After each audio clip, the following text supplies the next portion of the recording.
Hi అండి, అందరికీ నమస్కారం. దసరా శరన్నవరాత్రులలో రెండవ రోజు బ్రహ్మచారిణి అవతారం. బ్రహ్మచారిణి దుర్గాదేవి అవతారాల్లో రెండవ అవతారం. గురువు వద్ద బ్రహ్మచార్యాశ్రమంలో తోటి విద్యార్థులతో ఉండే అమ్మవారి అవతారం ఇది. మరి నవదుర్గల్లో రెండో అవతారమైన బ్రహ్మచారిణి దుర్గాదేవిని నవరాత్రుల్లో రెండో రోజున పూజిస్తారు. తెల్లని చీర దాల్చి కుడి చేతిలో జపమాల కమండలం, ఎడమ చేతిలో కలశం ధరించి ఉంటుంది ఈ బ్రహ్మచారిణీ దేవి. నవరాత్రుల్లో అమ్మవారిని రెండవ రోజున తెలుపు లేక నారింజ రంగు దుస్తులతో అలంకరిస్తారు. తెలుపు రంగు పూలతో పూజ చేస్తారు. మరి బ్రహ్మచారిణీ దేవి బుద్ధిని శక్తిని ప్రసాదిస్తుంది. సంతోషాన్ని ప్రశాంతతను సంపదను చేకూరుస్తుంది కూడా. మరి ఈ బ్రహ్మచారిణీ దేవి వెనక ఉన్న ఒక కథ తెలుసుకుందాము. బ్రహ్మ అంటే అన్నీ తెలిసినది అని అర్థం. బ్రహ్మజ్ఞానం, బ్రహ్మస్వరూపం, ఇలా బ్రహ్మ అంటే అన్నీ అనే అర్థాన్ని నింపుకొని అన్నీ తనలోనే నింపుకున్నది అని కూడా అర్థం. అలాగే చారిణి అంటే కదలడం, ఒక పనిలో నిమగ్నమవడం. మొత్తంగా బ్రహ్మచారిణి అంటే బ్రహ్మచర్యంలో ఉన్నది అని అర్థం అన్నమాట. మరి వచనంలో అర్థమయ్యేలా చెప్పుకోవాలి అంటే పెళ్లి కాని యువతి అని అర్థం. అమ్మవారు బ్రహ్మచారిణి అవతారం వెనుక ఒక ఆసక్తికరమైన కథ ఉంది. మేనక హిమవంతుల కుమార్తె పార్వతీదేవి. ఆమె చిన్నతనం నుండే శివుడి మీద ప్రేమను పెంచుకొని శివుడిని పూజిస్తూ ఉంటుంది. శివుడినే పెళ్లి చేసుకోవాలని అనుకుంటుంది. అయితే ఆమె తల్లిదండ్రులు శివుడిని పెళ్లి చేసుకోవాలని అనుకోవడం తప్పని, అది జరగని పని అని ఆమెతో చెబుతారు. అయినా ఆమె తల్లిదండ్రుల మాటలను లెక్క చేయదు.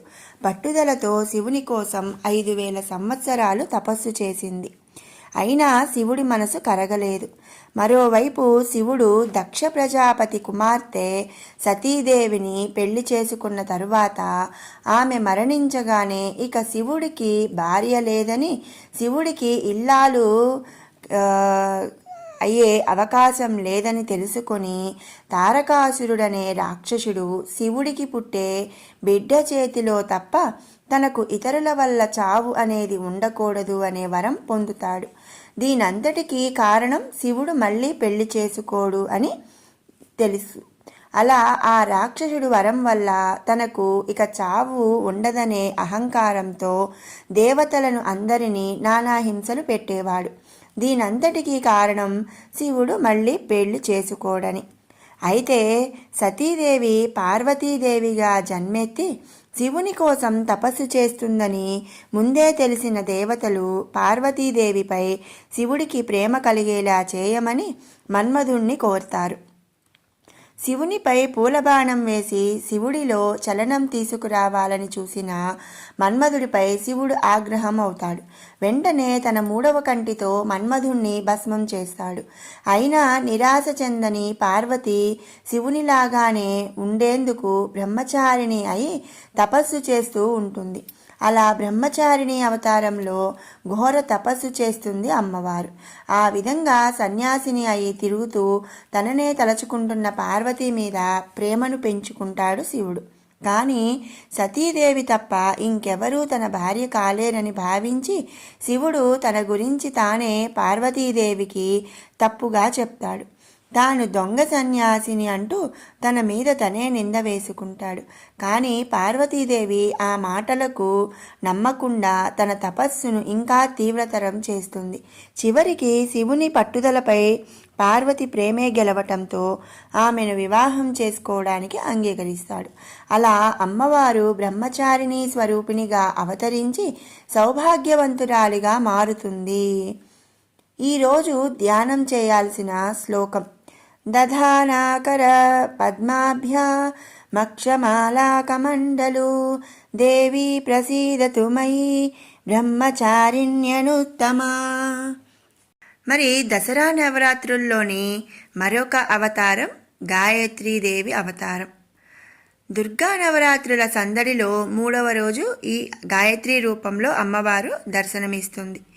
వేదాలకు అధిపతి, త్రిసంధ్యలలో వాక్శుద్ధిని చేకూర్చే శక్తి స్వరూపిణి ఆ గాయత్రీదేవి.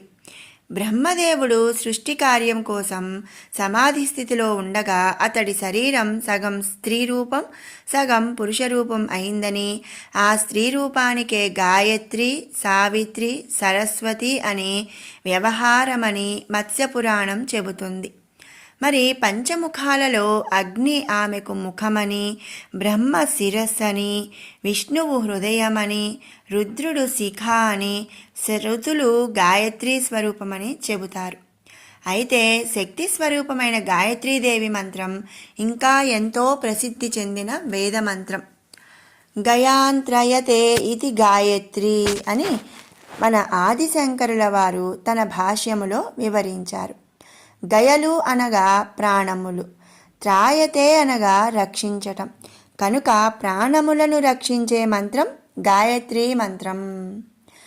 గాయత్రీ మంత్రంలోని ప్రతి అక్షరం కూడా బీజాక్షరమని, మహిమాన్వితమైనదని విఘ్నుల భావన. ఈ మంత్రం జపిస్తే సకల దేవతలను స్తుతించినట్లే అని మనం తెలుసుకోవాలి. ఇక లాజికల్గా చెబితే గాయత్రీ మంత్రంలో 24 అక్షరాలు ఉంటాయి. ఈ ప్రపంచంలో 19 రకాల కదిలే కదలని వస్తువులున్నాయి. మరి వీటికి 5 మూలకాలను కలిపితే 24 అంకె వస్తుంది. గాయత్రీ మంత్రానికి 24 అక్షరాలకు కారణం ఇదే. త్రిపుర దహనంలో ఈ మంత్రాన్ని శివుడు తన రథానికి పైన కట్టుకున్నాడు అని చెప్తున్నారు. ఇక గాయత్రి గొప్పతనం తెలుసుకుందాము. ఒక్కసారి గాయత్రిని ఉచ్చరిస్తే అప్పుడు చేసిన పాపాలు తొలగిపోతాయని, 10 సార్లు ఉచ్చరిస్తే ఆ రోజు చేసిన పాపాలు పోతాయని, అంటే 100 సార్లు ఉచ్చరిస్తే ఓ నెలలో చేసిన పాపాలు, 1000 సార్లు ఉచ్చరిస్తే ఓ సంవత్సరం చేసిన పాపాలు, ఓ 1,00,000 సార్లు ఉచ్చరిస్తే జీవితకాలపు పాపాలు, 10 లక్షల సార్లు చేస్తే ఇంతకుముందు జన్మలో చేసిన పాపాలు, 100 లక్షల సార్లు చదివితే అన్ని జన్మల పాపాలు పోయి మోక్షం లభిస్తుంది అని చెప్తున్నారు. అన్ని జన్మల పాపాలు పోయి మోక్షం కలుగుతుంది. ఇక్కడ సంఖ్యను బట్టి పాపం పోవడం అనేది కొందరికి నవ్వు తెప్పించవచ్చు.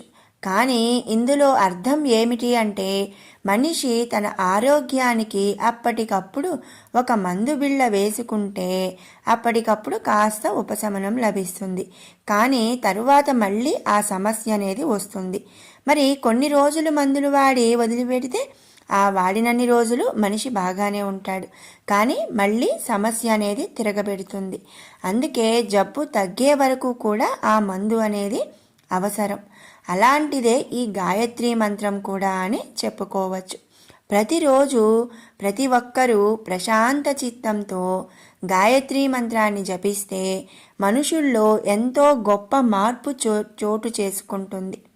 ఈ మంత్రం జపించే వాళ్లకు రాజ, పిశాచ, రక్కసి, అగ్ని, జల, వాయు, గురు మొదలైన భయాలు ఏమీ ఉండవు అని చెబుతున్నారు.